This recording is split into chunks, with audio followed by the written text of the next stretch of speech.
নমস্কার, আমি পঙ্কজ বিশ্বাস এবং আপনারা দেখছেন পলিটিক্যাল ডেইলি। আজকে আমাদের সঙ্গে রয়েছেন বিজেপির সহসভাপতি অমিতাভ রয়।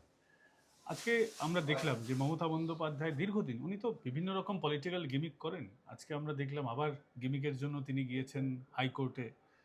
অনেকদিন পর পুরনো পেশায় তিনি ফিরে যাচ্ছেন। তো আপনারা কি রাজনীতির পেশা থেকে মমতা বন্দ্যোপাধ্যায়কে আউট করে দিলেন? ঠিকই বলেছেন। তৃণমূলের কাছে রাজনীতি একটা পেশা, কিন্তু ভারতীয় জনতা পার্টির এটা লাইফের হুম। মিশন, লক্ষ্য। আপনারা দেখেছেন, যখন এর আগে উনি আদালতে গেছিলেন সুপ্রিম কোর্টে, তার ড্রেস কোডটা কী ছিল আর আজকের ড্রেস কোড কী ছিল, তফাৎটা বুঝতে পারবেন। যে রাজনীতিকে একটা মঞ্চ মনে করেন, যখন যা খুশি মানুষকে তাই বলেন, তার পরিবর্তন হওয়া দরকার ছিল। তাই প্রকৃত পরিবর্তন মানুষ চেয়েছিল, আর যেটা হয়েছে উনি মেনে নিতে পারছেন না।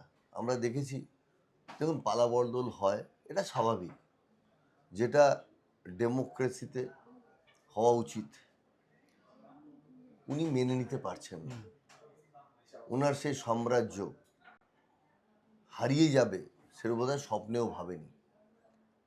যারা তৃণমূল সত্যিকারের ওনার সাথে শুরু করেছিল, তারা যে কোথায়, ঠিক। তার সাথে ওনার সাথে যারা ঘুরছে, তারা কি প্রথম থেকে তৃণমূলে ছিল? ভারতীয় জনতা পার্টির যদি সহযোগিতা, আশীর্বাদ না হতো, তাহলে কংগ্রেসের থেকে ভূমিষ্ঠ হওয়ার সাথে সাথে তৃণমূল কংগ্রেসের সলিল সমাধি হতো। হুম। তখন অটল বিহারী বাজপেয়ী বা কেন্দ্রীয় তখন সভাপতি ছিলেন মাননীয় রাজনাথ সিং, উনার যদি সম্পূর্ণ আশীর্বাদ না থাকতো, হুম। তৃণমূল কংগ্রেস জন্মলগ্নেই মারা যেত, ভূমিষ্ঠ হতো না। যেখান থেকে ভূমিষ্ঠ হলেন, ভারতীয় জনতা পার্টির দেবতুল্য কার্যকর্তা তাদের সমর্থন করেছিল। পঞ্চায়েত নির্বাচনে আপনাদের নিশ্চয়ই মনে আছে, যখন তৃণমূল কংগ্রেস হয়, প্রার্থী খুঁজে পায়নি, ভারতীয় জনতা পার্টির কার্যকর্তারা তৃণমূল কংগ্রেসের প্রার্থী হয়ে পঞ্চায়েতে দাঁড়িয়েছিল। একটার পর একটা পঞ্চায়েত উনি জিতেছিলেন। আমরা চেয়েছিলাম সিপিএম তথা বামপন্থীরা জগদ্দল পাথর পশ্চিমবঙ্গ থেকে সরে যাক। আমরা চেয়েছিলাম, একজন মা বোনেরাও ভেবেছিল যে পশ্চিমবঙ্গে একটা লড়াকু নেত্রী উঠে আসুক, সৎ, সাদা শাড়ি পরে, হাওয়াই চটি পরে। কিন্তু দেখা গেল পুরোটাই ওনার নীল সাদা হাওয়াই চটির মতন সারা পশ্চিমবঙ্গকে হাওয়াই চটি নীল সাদা রঙে রাঙায়িত করে হুম। দিলেন। উন্নয়ন কিচ্ছু হলো না। ওই 34 বছর ধরে লাল গিয়ে তেরঙ্গা এলো, তৃণমূলের ঝান্ডা এলো, হুম। ঝান্ডার পরিবর্তন হলো, কালু ডাকাত গিয়ে রঘু ডাকাত এলো, ডাকাতের নাম পরিবর্তন হলো, ঠিক। কিন্তু উন্নতি হলো না। আমাদের হারানো গৌরব, অর্থাৎ সোনার বাংলা। আমরা ছোটবেলা থেকে শুনতাম বাবার কাছে, দাদুর কাছে, ঠাকুরদাদার কাছে, যে বিহার থেকে, তখন ঝাড়খণ্ড হয়নি, হুম। বিহার থেকে, উড়িষ্যা থেকে ট্রেনে উঠে পড়তো, কলকাতা জানা হ্যায়, রোজি রুটি মিলনা হ্যায়। হুম। যে মানুষ চলে আসতো এখানে, গঙ্গার দুপারে চিমনি দিয়ে ধোঁয়া বেরোতো হুম। কারখানায়, সেখানে হাজার হাজার লক্ষ লক্ষ শ্রমিক কাজ করত। আর সেখানে আজকে আমরা কি দেখলাম, 34 বছরে 56,000 কলকারখানা বন্ধ করে দিল। আর শিল্পের শেষ পেরো কে কাটলো? তৃণমূল কংগ্রেস কাটলো। যেখানে অনেক আশা করেছিল মা বোনরা যে তাদের ছেলে মেয়ে পশ্চিমবঙ্গ ছেড়ে পরিযায়ী শ্রমিক হবে না, কিন্তু সিঙ্গুর থেকে এমন উনি করলেন, শিল্পপতির আশাই বন্ধ করে দিল। হুম। খাতা কলমে গ্লোবাল সামিট করতে আরম্ভ করলেন, বেঙ্গল সামিট করতে আরম্ভ করলেন, ও খাওয়া দাওয়া মেলাতেই উনি আটকে গেলেন। প্রকৃত উন্নয়ন পশ্চিমবঙ্গের কিন্তু হলো না। তার থেকে মানুষ পরিবর্তন চাইছিল, যে এই মমতার তৃণমূল কংগ্রেস থেকে মানুষ পরিত্রাণ চেয়েছিল। আর পশ্চিমবঙ্গের সনাতনীরা নিজেদের আত্মসম্মান ফিরিয়ে পেতে জোটবদ্ধভাবে ভারতীয় জনতা পার্টিকে সমর্থন করেছে, আশীর্বাদ করেছে। আজকে আরেকটা জিনিস খুব এখন চর্চায় চলছে, সেটা হচ্ছে কুণাল ঘোষ মন্তব্য করছেন যে সজল ঘোষ, তারপর তাপস রায়, যারা এখন বিজেপিতে আছেন দীর্ঘদিন ধরে, বলছেন যে তাদের সঙ্গে অন্যায় হয়েছে, দল তাদেরকে কার্যত তাড়িয়ে দিয়েছে, অন্যায় হয়েছে। এবং ঘুরিয়ে ফিরিয়ে যা উনি বোঝাচ্ছেন টুইটে, তাতে বোঝাচ্ছে যে দলনেত্রী কিছুই করেননি সেই সময়। তো তিনি একেবারে তিনিও মমতা বন্দ্যোপাধ্যায়ের বিরুদ্ধে বিষোদ্গার করছেন বা বোঝানোর চেষ্টা করছেন, এটা কিসের লক্ষণ? যেমন গুরু তার তেমন শিষ্য। কুণাল ঘোষকে আপনি দেখেছেন একগাল দাড়ি নিয়ে জেল থেকে কোর্টে আর কোর্ট থেকে জেলে যাওয়ার সময় প্রিজন ভ্যানে চাপড়া। কিভাবে আত্মনাদ করেছে। আর কলকাতা পুলিশ আওয়াজ করে ভ্যানে, যাতে তার শব্দটা আপনাদের মতো সাংবাদিকরা না দিতে পারে, শোনাতে পারে মানুষকে, সেটা দেখেছেন। আর সেই কুণাল ঘোষ আজকে এত বড় বড় কথা বলছেন। কুণাল ঘোষের কথা কেউ বিশ্বাস করে না। উনি নিজেকে একটা জোকার পরিণত করেছেন।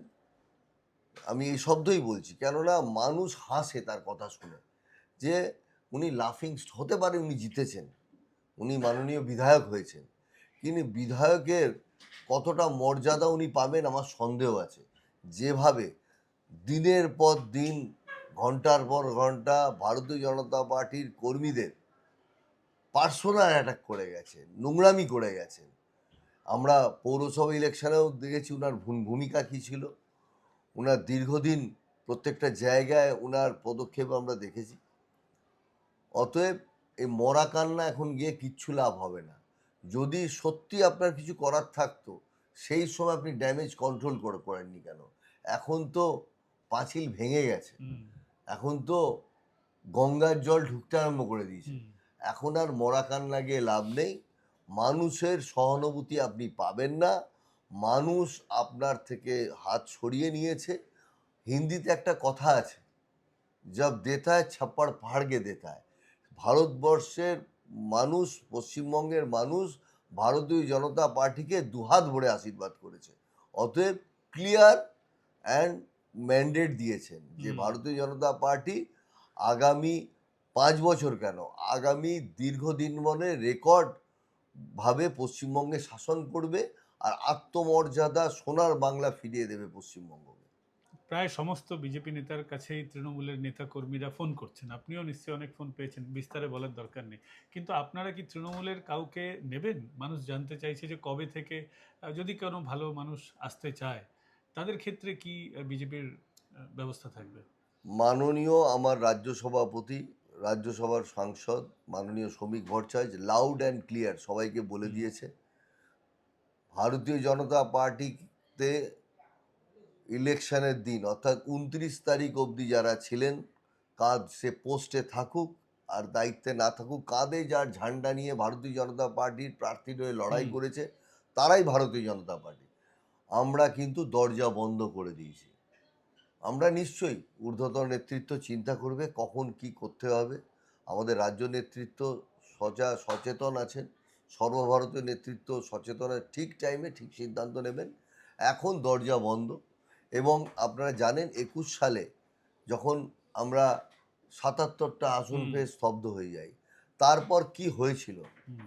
56 জন আমাদের কার্যকর্তা মার্ডার হয়েছিল। কাউন্টিংয়ের দিন 7 জনকে মার্ডার করা হয়েছিল।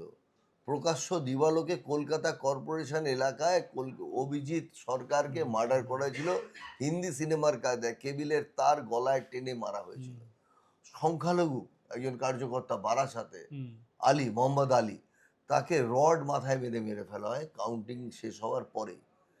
এই যে বেদনাগুলো মানুষের মধ্যে, প্রত্যেকটা কার্যকর্তার মধ্যে আছে। আমরা কিন্তু আগুন চাপিয়ে রেখেছি। আমরা চাই উন্নয়নের আগুনের আঁচ জ্বলুক। আমরা চাই না শান্ত পশ্চিমবঙ্গ অশান্তিতে হোক। ওরা যে কায়দায় জেতার পর ত্রাস চালিয়েছিল, আমরা কোনোভাবেই সেটা বরদাস্ত করছি না। ওরা যে অন্যায়গুলো করেছে, আমরা সে অন্যায় করব না। আমরা মানুষকে বোঝাচ্ছি যে দেখুন, আনন্দ করবে সবাই নিশ্চয়ই, কিন্তু কারো ক্ষতি আমরা করব না। কোনো সরকারি সম্পত্তির ক্ষতি হলে তো পশ্চিমবঙ্গের ক্ষতি, ভারতবর্ষের ক্ষতি। অতএব কারো সম্পত্তি নষ্ট করা, জ্বালিয়ে দেওয়া, পুড়িয়ে দেওয়া, ভাঙচুর করা, আমরা এতে বিশ্বাসী নই। অতএব আমরা চাই পশ্চিমবঙ্গের মা বোনেরা তাদের আত্মমর্যাদা ফিরিয়ে পাক, মাথা উঁচু করে বাঁচুক। আজকে দেখেছেন আমাদের রাজ্যের নেত্রী, অর্থাৎ আমাদের রাজ্যের মন্ত্রী অগ্নিমিত্রাদি বলেছেন, মেয়েরা যখন খুশি বেরোবে, যেটা মন চায় কাজ করবে, মাথা উঁচু করে বেরোবে। ওই 8টার পর বেরোবে না, রাত্রিবেলা বেরোবে না, সেটা নয়। আমরা মুখে যেটা বলি, কাজ করে সেটা দেখে। আরেকটা জিনিস, জনগণ এখন খুব হ্যাপি যে উত্তরপ্রদেশের মতন বাংলাতেও জঞ্জাল অপসারণ মানে বুলডোজার অভিযান কিন্তু চলছে। বিভিন্ন জায়গায় দেখা যাচ্ছে বাজি কারখানা অবৈধভাবে চলছিল, এই ট্যানারিগুলো তো প্রায় বেশিরভাগই অবৈধ, আমরা সকলেই জানি। তো এই বুলডোজার অভিযান থেমে যাবে না তো, বাংলার মানুষ জানতে চাইছে। যতটা করার দরকার রাজ্য সরকার করবে, যেখানে পরিষ্কার করার দরকার যতটা পরিষ্কার দরকার করবে। অতএব এটা মানুষের সরকার, পশ্চিমবঙ্গ মানুষের সরকার, মানুষের উন্নয়ন যে যতটা করার দরকার সেভাবেই করবে। যে বিভিন্নভাবে সারা পশ্চিমবঙ্গে দেখুন ফ্ল্যাট গজিয়ে উঠছে, ফ্ল্যাট তো হবেই, কিন্তু নিয়ম মেনে কতটা হচ্ছে। বিভিন্ন জায়গায় জলা জমি ভরাট হচ্ছে, গাছ নির্বিচারে কাটা হচ্ছে, সরকারি জমি দখল করলে ফ্ল্যাট হয়ে যাচ্ছে, বসতি হয়ে যাচ্ছে। সেগুলো ইমিডিয়েট বন্ধ করা উচিত, না হলে কিন্তু একটা অসামাজিক পরিবেশ, সমাজ ধ্বংস হওয়ার পরিবেশ তৈরি হয়ে যাবে। অতএব যথাযথ ব্যবস্থা আমাদের মাননীয় মুখ্যমন্ত্রী নিচ্ছেন এবং সরকারের মতন চলবে। আমাদের রাজ্য সভাপতি নির্দেশ দিয়েছেন যে পার্টি আর সরকার দুটো কিন্তু আলাদা। পার্টির সরকারি মিটিংয়ে পার্টির কোনো আলোচনা নয়, তখন পশ্চিমবঙ্গ উন্নয়নের কথা হবে।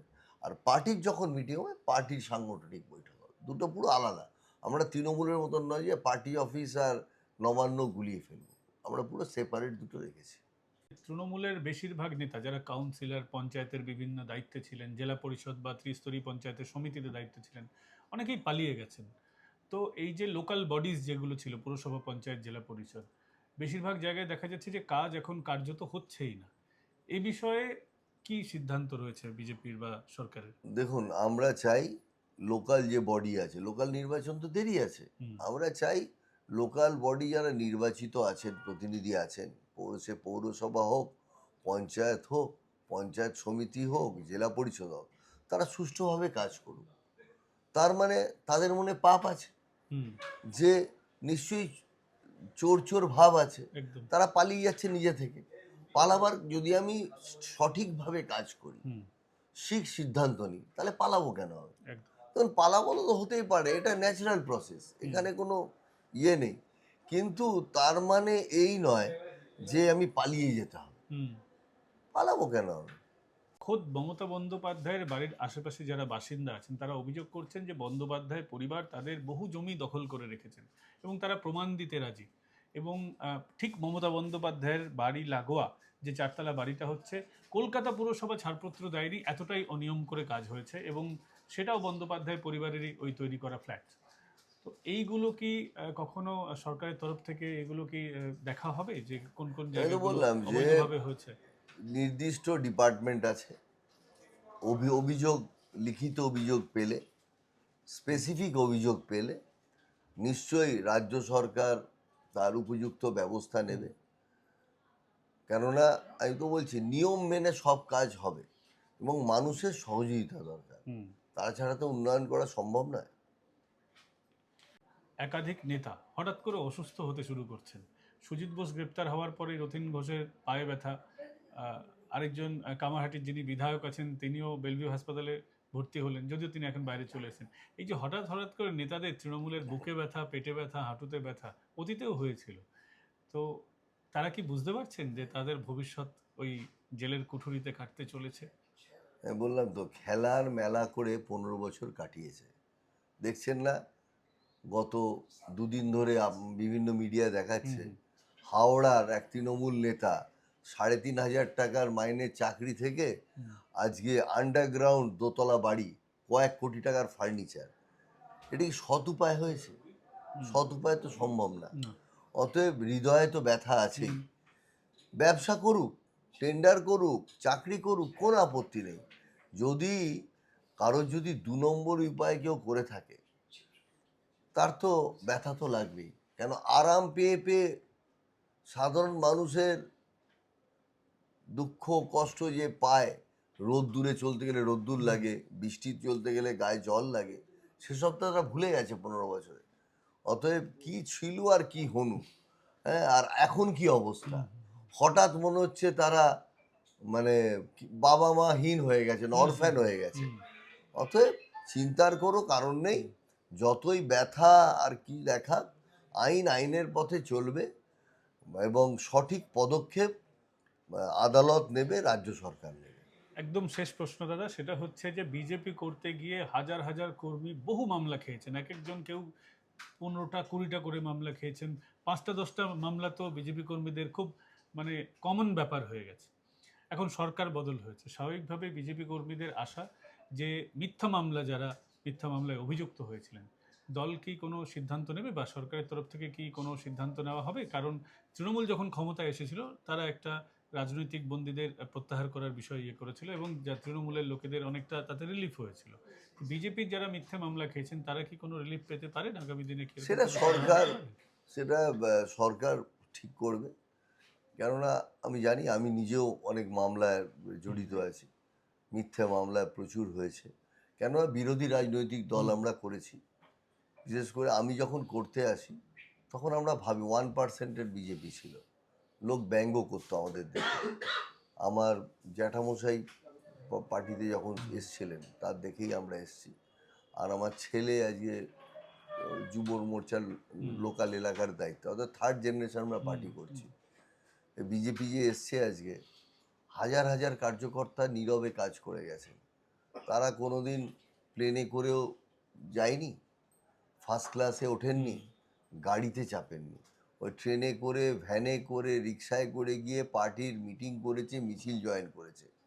এই যে তাদের যে আত্মবলিদান, ঘাম রক্ত যে ঝরেছে, তার ফলস্বরূপ 26-এ আমরা ক্ষমতায় এসেছি। পার্টি সেই সব যে বলিদান দিয়েছেন, সময়ের বলিদান বলুন, জীবনের বলিদান বলুন, তার মর্যাদা দেবে এবং তাদেরকে স্মরণ করবে, যাদের জন্যে আজকে 26-এ ভারতীয় জনতা পার্টি পশ্চিমবঙ্গে এককভাবে ক্ষমতায় এসছে।